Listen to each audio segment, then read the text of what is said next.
I mean, it's very unusual for a guy to just lose his skills overnight, right? I mean, think about him in spring training and how hot he was at the end of spring training and how out of sync he looks right now. And I think I mentioned this to you last week, Mike.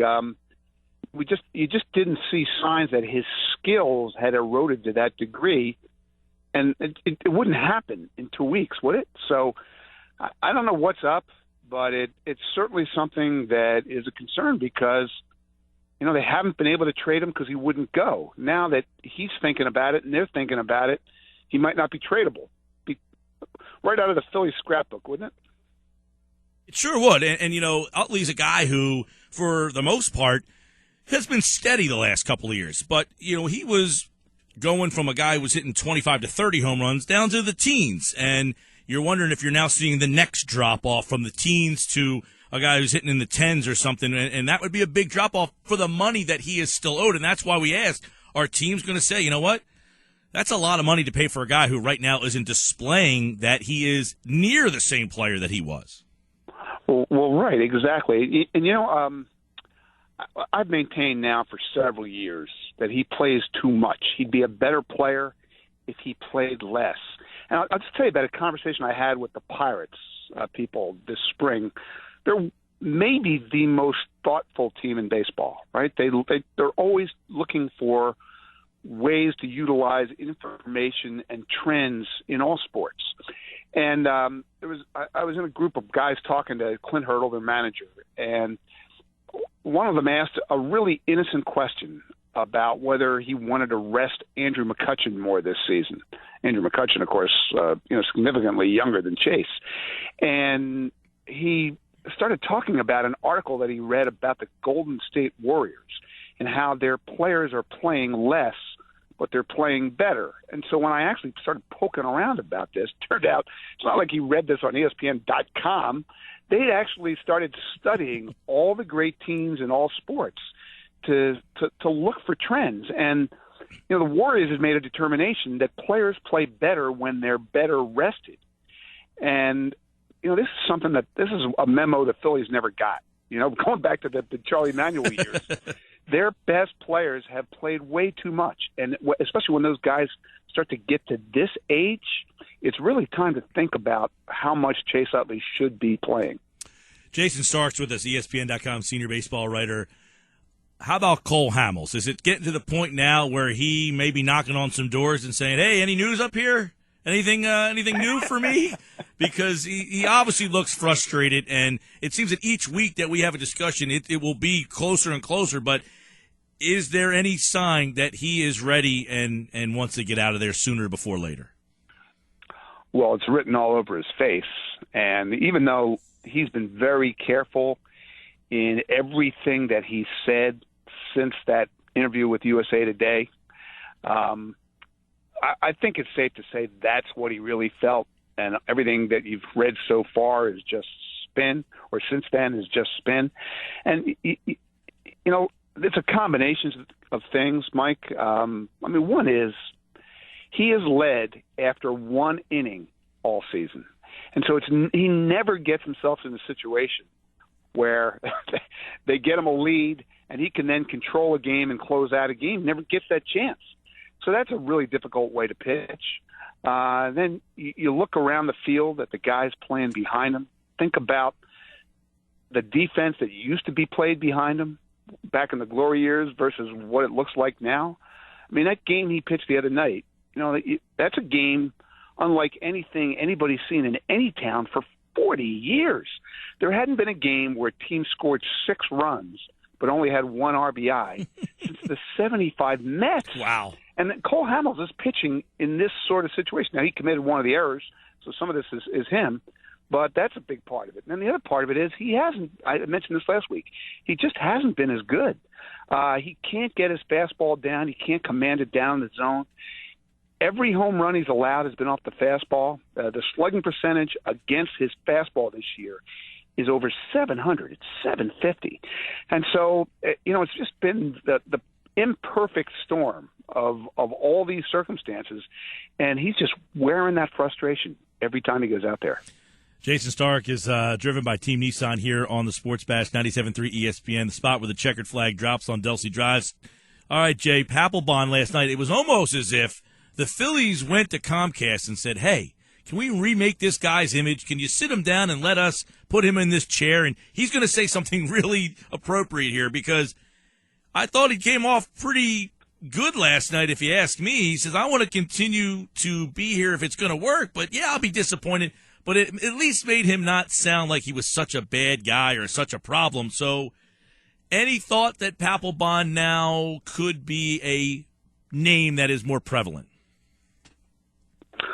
Well, as the dollars on that contract shrink, he becomes more tradable, right? And they shrink every week, so that's the good news. And I do think that there's been a conscious effort from Phillies management to try to emphasize all the good things about this guy. And, I mean, there have been some good things about him. He's performed. I don't think he's been quite what we thought he would be going into the contract because his fastball velocity has declined so much, but he's completely reinvented himself, and he has really tried hard to be a mentor to some of these young relievers, the guys that are interested in what he thinks. I mean, I think at times his opinions are unconventional, but that's a whole nother story. So they're trying their best to market him. But again, the truth comes out when he says, if we're going to lose, I'd be really disappointed if I'm here. And, he's a very honest man. That has been a problem at times, but, it's not really our problem, man. We get to hear the truth, and we don't get to hear enough of it in sports. Yeah, I thought he came up pretty contrite last night. Hey, I would be disappointed, but that's only if we don't get it done here. And at least, he was real. And he did say he had no regrets of signing here. Obviously, that money was probably a big reason why he decided that this was a good spot for him. But it hasn't gone the way that he had hoped here. We're talking with Jayson Stark. How about the other day? And let's talk about what's going on with the 2015 Phillies and Sean O'Sullivan, which Lord knows why he's even pitching to begin with. Now he's not even able to make his start, and they got to go with a bullpen game. What is that? How does that happen? Well, just a commentary on the lack of depth that really hard to fathom. I mean, it's hard for other teams to fathom. I mean, when he made the rotation in the first place, he should hear some of the stuff that other teams say. But all right, he goes down, and there's nobody to call up, and they don't even know next week what they're doing. It's clear that they don't want to add a non-roster guy like his spot in the rotation. You would think ordinarily would be filled by a guy pitching that day in AAA, right? Well, that's Paul Clemens, was a non-roster free agent who's in Lehigh Valley, and they clearly didn't want to give him that start. Joel Rodriguez is a guy they like, and he is on the roster. He pitches tonight. So maybe if you see him go out there and maybe pitch 2 innings, you'll know that he's on the radar screen. But, I mean, it's a real problem. There just are not legitimate players to call up when guys go down because there's so little depth. And it's just stunning to me and to a lot of people in baseball, just the roster composition of this team. Yeah, I mean, you nailed it, too. How Sean O'Sullivan was even the first choice is almost mind-boggling. What about Chad Billingsley? Is there any hope that he's on the way or that he will be able to handle it? I mean, he hasn't pitched in a couple of years. Yeah, well, he's doing well. He missed 2 years. And so that's good news, bad news. The good news is when you've had Tommy John surgery, it's the guys who rush back who have issues. And the fact that he had a second thing crop up that caused him to basically miss all of last year means he's on a better, more reliable track to come back from Tommy John than most pitchers, and he's doing well. So he will pitch Saturday night for Lehigh Valley.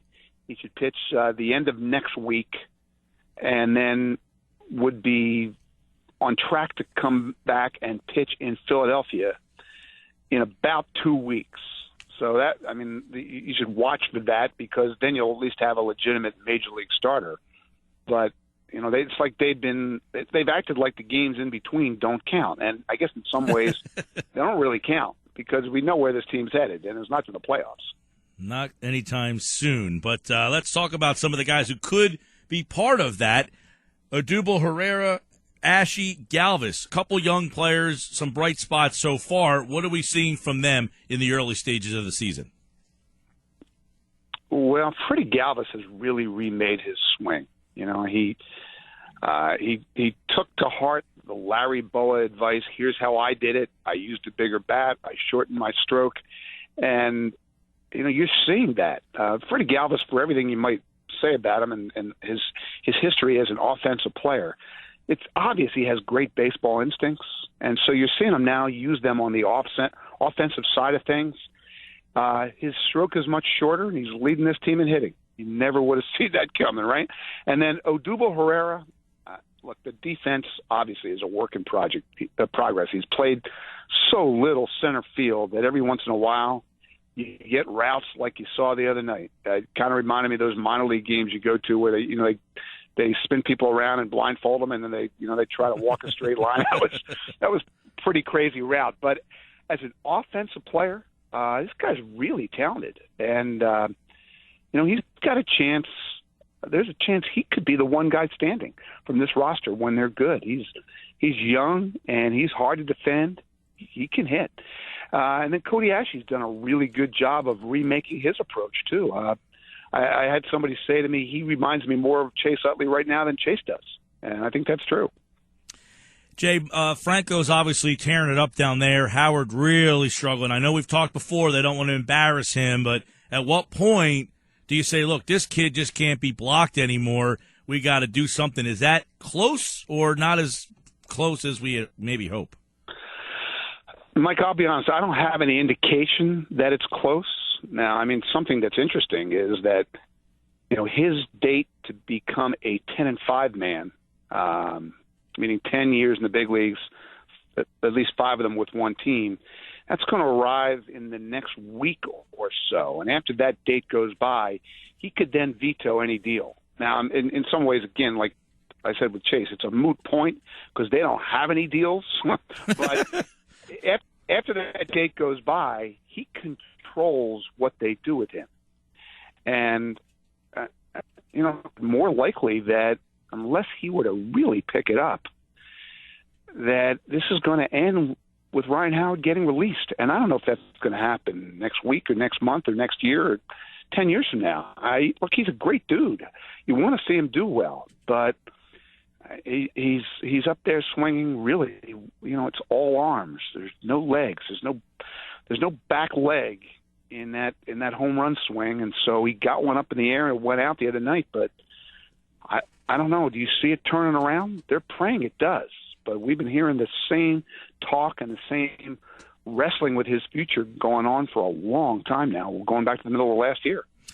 Yeah, and that Achilles injury was a couple of years ago now. So, everybody was trying to give him the benefit of the doubt. And look, the criticism of Howard sometimes I think is a little overwhelming, but it doesn't appear that the bat speed's there anymore, much like we talked about with Utley earlier. It just doesn't look like the same guy. It doesn't look like that bat speed is there. And, quite frankly, as you just said, unless he picks it up, it's got to be a tough decision for them what to do with him. It is almost like, to as you have mentioned in the past, to just release him would be such a tough thing. But at this point, you almost don't have a choice. How do you keep running him out there?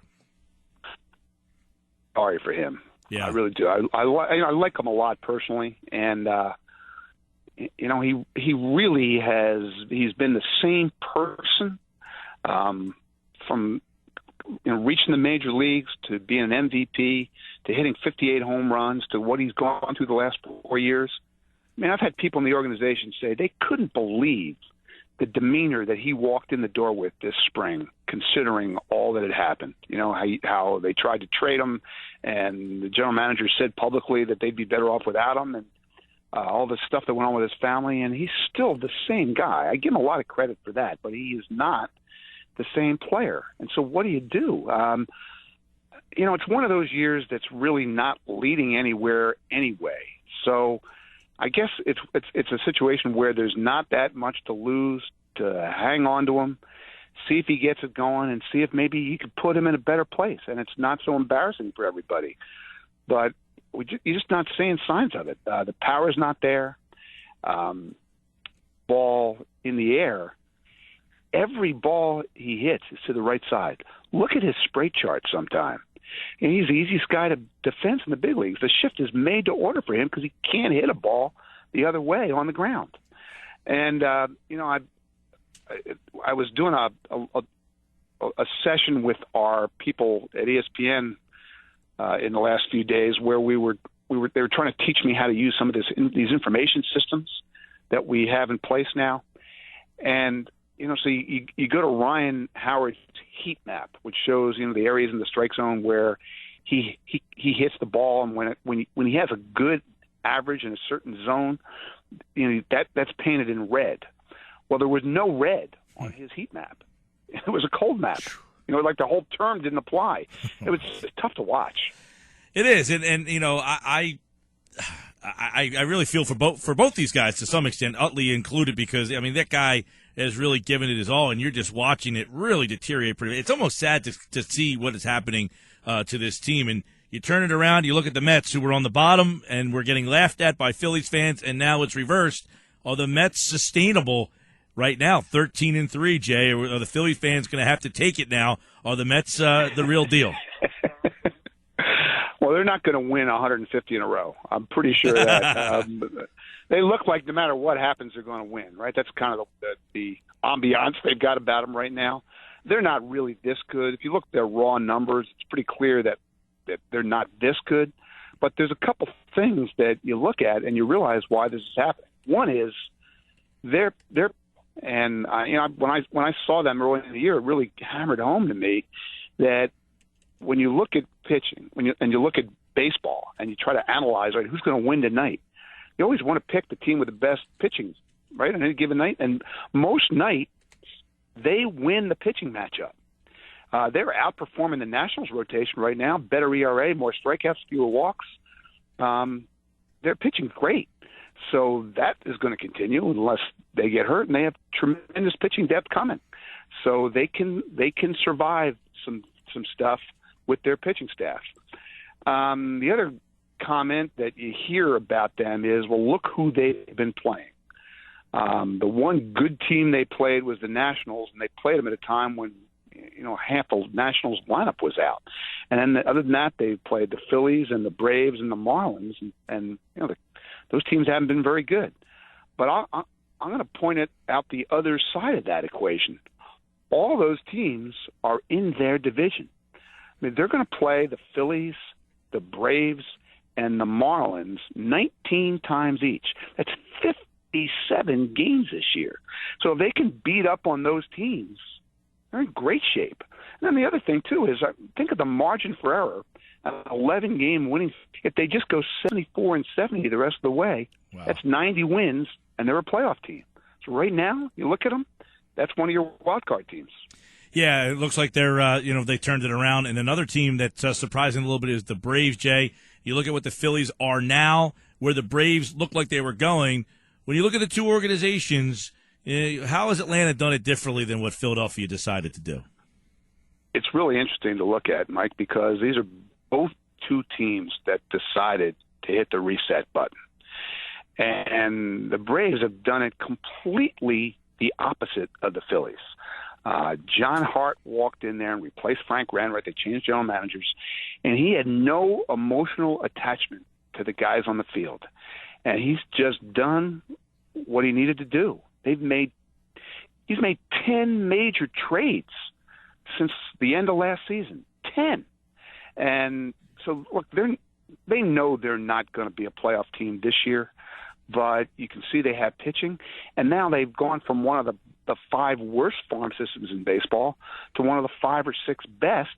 And it's clear that within the next year or two, they're going to contend again. They're built to win by the time they move into the new park in 2 years. And yet you compare that to the Phillies, they've got so much emotionally tied to the guys who won here. And you can see just how difficult it has been for them to make that decision about every single guy. Ruiz, Hamels, Utley. It's amazing they're all still here. Think how difficult it was for them to pull the trigger and trade Jimmy Rollins. And, with every day they wait, you can see the dangers of doing that. If Cole Hamels doesn't pitch any better than he's pitching now, what are you going to get for him? If Ryan Howard and Chase Utley and, Ruiz too, don't play any better than they're playing now, what are you going to get for him? It's a whole different approach. And, the Braves, you can't guarantee them anything, but at least they have a direction. The toughest thing about the Phillies right now is when you look around the field, there are so few guys who you can see are going to be here when they win. He's Jayson Stark. He joins us every Friday here on the Sports Bash, driven by Team Nissan, the spot where the checkered flag drops. Delsey Drive in Vineland. Check out all their new pre-owned inventory at teamnissan.com. At Jayson ST on Twitter for all the facts, figures, trivia, and more as the Phillies' sad state of affairs continues. But the Braves, the Mets, and the Marlins and the Nationals all see, although maybe not the Marlins so much, but everything seems to be looking up in the division that the Phillies owned 4 years. Jayson, we'll do it again next week, pal. Mike, have a great weekend, man. Thanks.